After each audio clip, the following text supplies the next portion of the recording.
The Galactic Council, a revered assembly of representatives from various intelligent species in the galaxy, was in session.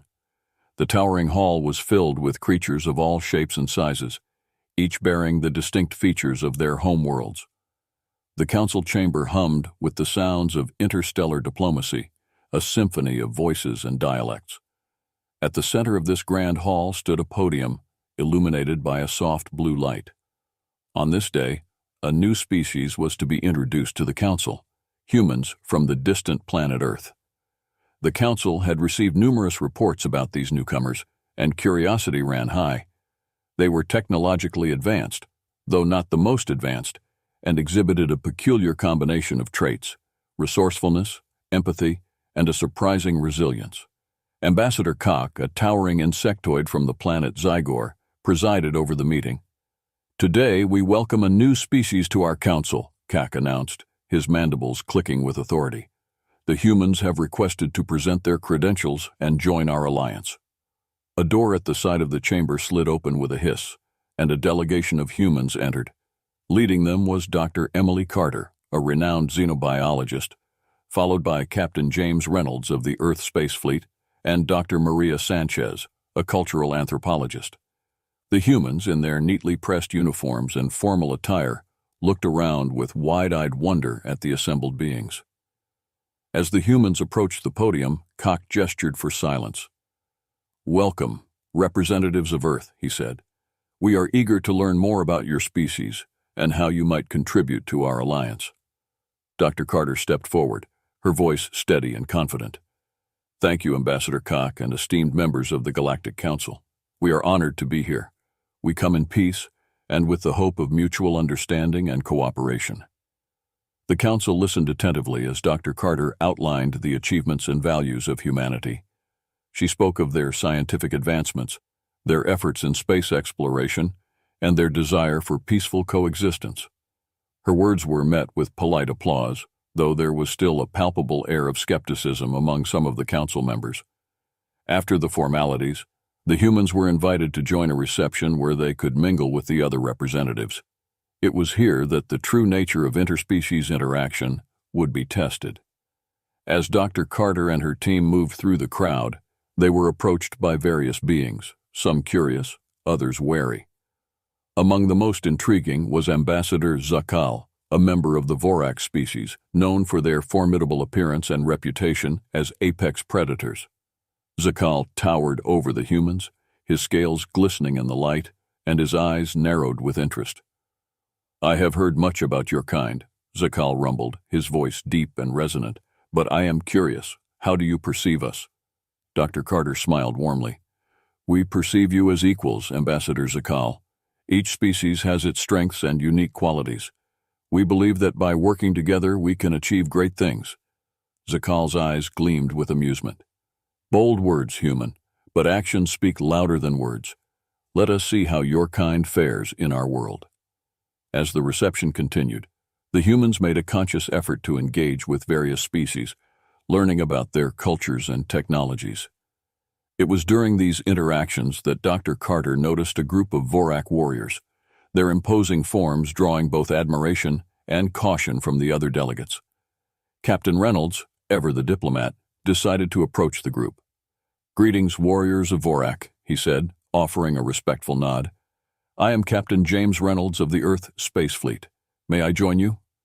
The Vorak warriors exchanged glances before one of them, a particularly large and fearsome individual, stepped forward. "I am Kagar, leader of this unit. You may join us, human, but be prepared. We do not tolerate weakness." Reynolds smiled, his demeanor calm. "I assure you, Ambassador Kagar, humans are not weak." As the night wore on, an unexpected event occurred, one that would shock the entire council and forever change the perception of humans within the Galactic Alliance. The following day, the humans were given a tour of the Galactic Council's central hub, an immense space station orbiting a neutral star that served as the nerve center for interspecies diplomacy. The architecture was a blend of various cultures, creating a mosaic of design that was both breathtaking and functional. Dr. Maria Sanchez, ever the explorer, was particularly fascinated by the cultural artifacts and displays that adorned the corridors. She lingered over a display of ancient Vorak weaponry, her fingers tracing the intricate patterns etched into the metal. As the humans moved through the station, they were accompanied by Ambassador Zakal, who had taken a keen interest in them. Zakal was intrigued by their curiosity and adaptability, traits that were highly regarded among the Vorak.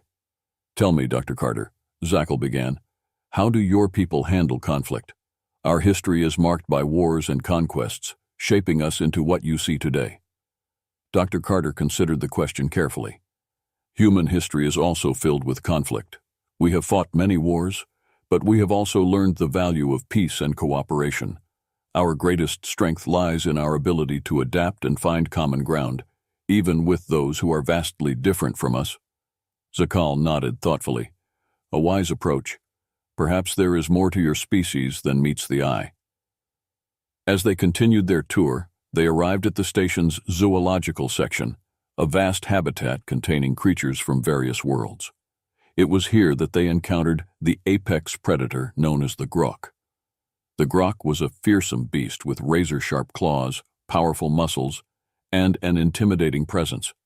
It was considered one of the most dangerous creatures in the galaxy. The enclosure was designed to resemble the grok's natural habitat, a dense jungle with towering trees and thick underbrush. The humans watched in awe as the grok moved through its environment with predatory grace. Captain Reynolds, always the risk-taker, approached the enclosure's viewing platform. "Magnificent creature," he remarked, his eyes fixed on the grok. Ambassador Zakal chuckled. "Indeed, the grok is a symbol of power and strength in our culture.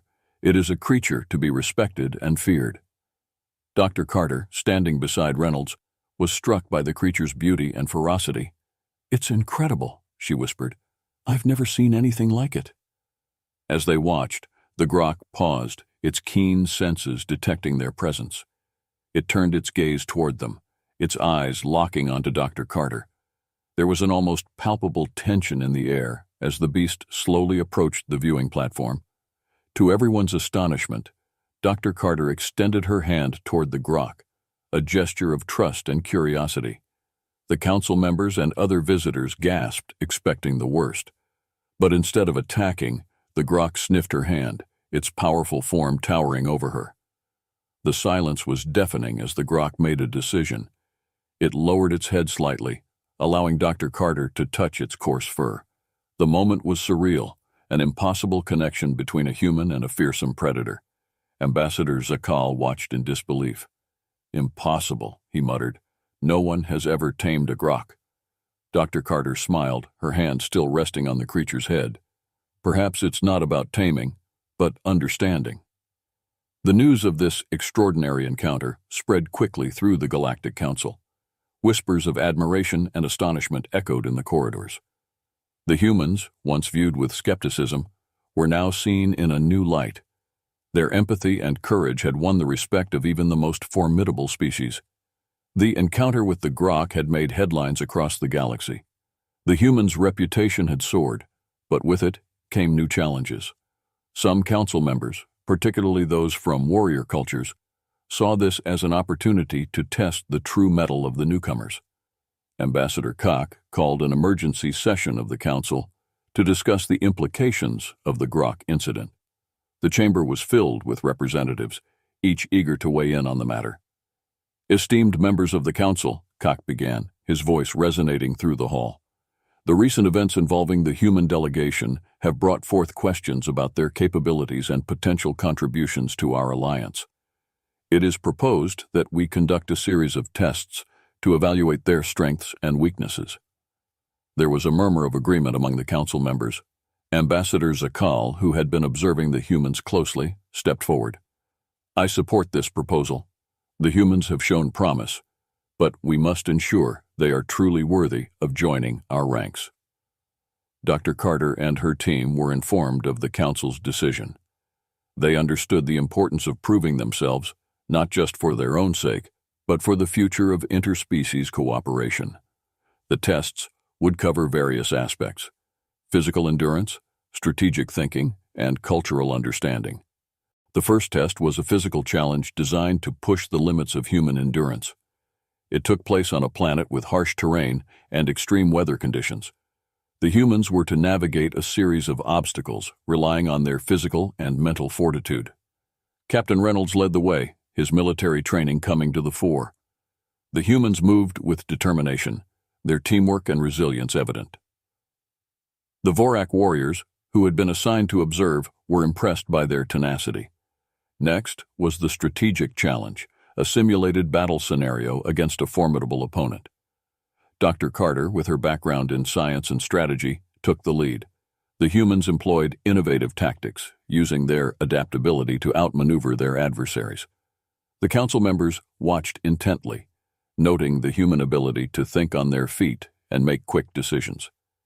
The final test was a cultural exchange aimed at understanding and respecting the diverse traditions of the council members. Dr. Sanchez took charge, guiding the humans through a series of diplomatic encounters. They demonstrated a deep respect for each culture, learning and adapting to different customs with grace and humility. As the tests concluded, the council convened to discuss the results. Ambassador Koch addressed the assembly. The humans have faced each challenge with courage and intelligence. Their ability to adapt and their respect for our diverse cultures are commendable. I believe they have proven themselves worthy of our alliance. There was unanimous agreement among the council members. The humans had not only passed the tests, but had also earned the respect and admiration of their peers. The decision was made to formally induct Earth into the Galactic Alliance. The human success was celebrated with a grand ceremony. As they stood before the council, Ambassador Zakal approached Dr. Carter. "You have impressed us all, Dr. Carter. Your empathy and strength are qualities we value greatly. Welcome to the Alliance." Dr. Carter smiled, her eyes reflecting the pride and hope of her people. "Thank you, Ambassador Zakal. We are honored to be part of this great alliance. Together, we can achieve wonders." With Earth now a member of the Galactic Alliance, the future looked brighter than ever. The humans had proven themselves, and their contributions were already being felt. Collaborative projects in science, technology, and cultural exchange flourished, bringing new opportunities for growth and understanding. Dr. Carter and her team continued to work closely with their interstellar counterparts, building bridges between species and fostering a spirit of cooperation. Their success with the Grok had become a symbol of what could be achieved through empathy and understanding. One of the most ambitious projects was the establishment of a new research station on the edge of the galaxy. It was to be a hub for scientific discovery and cultural exchange, a place where beings from all over the galaxy could come together to learn and collaborate. Captain Reynolds was assigned to lead the security detail for the station, ensuring the safety of its inhabitants. Dr. Sanchez was tasked with overseeing the cultural programs, promoting understanding and respect among the diverse residents. As the station neared completion, there was a sense of excitement and anticipation. The humans had brought a new perspective to the Alliance, one that emphasized the importance of unity and cooperation. The grand opening of the research station was attended by dignitaries from across the galaxy. Ambassador Kirak, Ambassador Zakal, and other council members were present, along with representatives from Earth. Dr. Carter stood before the assembled guests, her heart filled with pride. "Today marks the beginning of a new era," she said, her voice carrying through the hall. "This station represents our shared commitment to knowledge and understanding. Together, we can explore the mysteries of the universe and create a better future for all." The audience erupted in applause, a testament to the unity and hope that now permeated the Galactic Alliance. As the festivities continued, Dr. Carter found herself standing next to Ambassador Zakal. The Vorak leader had become a close ally and friend. "You have done well, Dr. Carter," Zakal said, his voice warm with respect. "Your people have brought something truly valuable to our alliance." Dr. Carter smiled. "Thank you, Ambassador Zakal, but this is just the beginning. There is so much more we can achieve together." Zakal nodded, his eyes reflecting the same optimism. "Indeed, together we are stronger." The research station became a beacon of hope and progress, a symbol of what could be achieved through unity and cooperation. The humans, once strangers in a vast galaxy, had found their place among the stars. As the station's activities grew, so did the bonds between the species of the Galactic Alliance. Collaborative research led to breakthroughs in medicine, technology, and environmental conservation. Cultural exchanges enriched the lives of all involved, fostering a deeper understanding and respect for one another. One evening, as Dr. Carter walked through the station's observation deck, she looked out at the vast expanse of space. The stars shimmered like diamonds against the dark canvas of the universe. It was a sight that filled her with wonder and gratitude. Captain Reynolds joined her, his expression mirroring her own awe. "It's incredible, isn't it?" he said softly. "All those worlds, all those possibilities." Dr. Carter nodded. "Yes, it is. And to think we're just at the beginning of our journey. There's so much more to discover, so much more to learn." Reynolds smiled. "And we'll do it together, as part of this great alliance." As they stood there, gazing at the stars, Dr. Carter felt a deep sense of fulfillment. The journey had been challenging, but it had also been incredibly rewarding. The humans had proven their worth, not just through their actions, but through their willingness to embrace the unknown and build bridges with those who were different from them. The future was bright, filled with endless possibilities, and with the strength of the Galactic Alliance behind them, humanity was ready to explore the farthest reaches of the galaxy, united in their quest for knowledge and understanding. In the end, it was not just about taming an apex predator or passing a series of tests. It was about forging a new path, one that embraced the diversity and strength of the entire galaxy. It was about creating a future where all beings could thrive together. And so, under the watchful eye of the stars, a new dawn began for the Galactic Alliance, and humanity's place among the stars was forever secured. Years passed, and the research station flourished as a center of innovation and cultural exchange. Dr. Carter, Captain Reynolds, and Dr. Sanchez continued to play pivotal roles in its success, their efforts leaving a lasting impact on the galaxy. Ambassador Zakal and Dr. Carter often reminisced about the day she first touched the Grok, a moment that had become legendary in the annals of the Galactic Council. It was a reminder of what could be achieved through courage, empathy, and understanding. The humans had brought a new perspective to the Alliance, one that valued cooperation and mutual respect. Their contributions had strengthened the bonds between species and paved the way for a brighter, more harmonious future. As Dr. Carter looked out at the stars from her office in the research station, she knew that their journey was far from over. There were still many mysteries to unravel, many challenges to overcome, but with the support of the Galactic Alliance and the spirit of cooperation that now defined them, she was confident that they could face whatever the future held. For in the vast expanse of the galaxy, where countless stars shone like beacons of hope, humanity had found its place. Together with their allies, they would continue to explore, learn, and grow, united in their quest for a better tomorrow. And thus, the legacy of the humans, the species that had petted the apex predator and earned the respect of the galaxy, lived on, forever shining bright in the boundless universe.